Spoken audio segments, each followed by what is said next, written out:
Hello everyone, ಜಾಯಿಕಾಯಿನ ಮಕ್ಕಳಿಗೆ ಕೊಡೋದ್ರಿಂದ ಎಷ್ಟು ಬೆನಿಫಿಟ್ಸ್ ಇದೆ, ಯಾವ ಥರ ಕೊಡೋದು, ಹೇಗೆ ಕೊಡೋದು ಅನ್ನೋದ್ರ ಬಗ್ಗೆ ಸಂಪೂರ್ಣ ವಿಡಿಯೋದೊಂದಿಗೆ ತಿಳಿಸ್ತೀನಿ. ಅದಕ್ಕೂ ಮುಂಚೆ ನನ್ನ ಚಾನಲ್ನ ಯಾರೆಲ್ಲ ಸಬ್ಸ್ಕ್ರೈಬ್ ಮಾಡಿಲ್ಲ ಹೋಗಿ ಬೇಗ ಸಬ್ಸ್ಕ್ರೈಬ್ ಮಾಡಿ.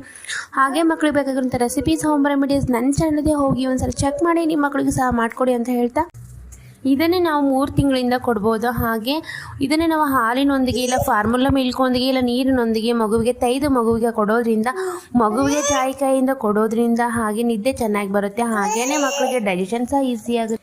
ಹಾಗೆ ನಾವು ಇದನ್ನು ಆ್ಯಪಲ್ ಪ್ಯೂರಿ, ಬನಾನಾ ಪ್ಯೂರಿ ಯಾವ ಥರ ಪ್ಯೂರಿ ಥರ ಮಾಡ್ತೀವಲ್ಲ ಅದರಲ್ಲಿ ನಾವು ಸ್ವಲ್ಪನೇ ಜಾಯಿಕಾಯಿನ ತೈದು ಒಂದು ಚಿಟಿಕೆ ಅಷ್ಟೇ ತೈದು ಹಾಕಿದರೆ ಮಕ್ಕಳಿಗೆ ಡೈಜೆಷನ್ ಸಹ ಈಸಿ ಆಗುತ್ತೆ ಅಂತ ಹೇಳ್ಬೋದು.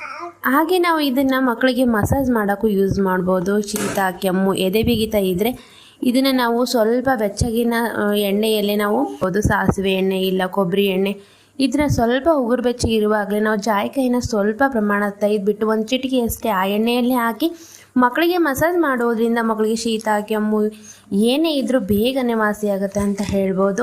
ಎದೆ ಭಾಗಕ್ಕೆ ಮತ್ತು ಪಾದಗಳ ಕೆಳಗೆ ಬೆನ್ನಿನ ಮೇಲೆ ನಿಧಾನವಾಗಿ ಮಸಾಜ್ ಮಾಡಿ, ಇದರಿಂದ ಮಗುವಿಗೆ ಉಷ್ಣತೆ ಸಿಕ್ಕು ಉಸಿರಾಟ ಈಸಿ ಆಗುತ್ತೆ ಅಂತ. ಹಾಗೆ ಇನ್ನಿತರ ರೆಸಿಪಿಗಾಗಿ, ಇನ್ನಿತರ ಇನ್ಫಾರ್ಮೇಷನ್ಗಾಗಿ, ಹೋಮ್ ರೆಮಿಡೀಸಿಗಾಗಿ ನನ್ನ ಚಾನಲ್ನ ಒಂದ್ಸರಿ ವಿಸಿಟ್ ಮಾಡಿ ಅಂತ ಹೇಳ್ತಾ, ಥ್ಯಾಂಕ್ ಯು ಫಾರ್ ವಾಚಿಂಗ್.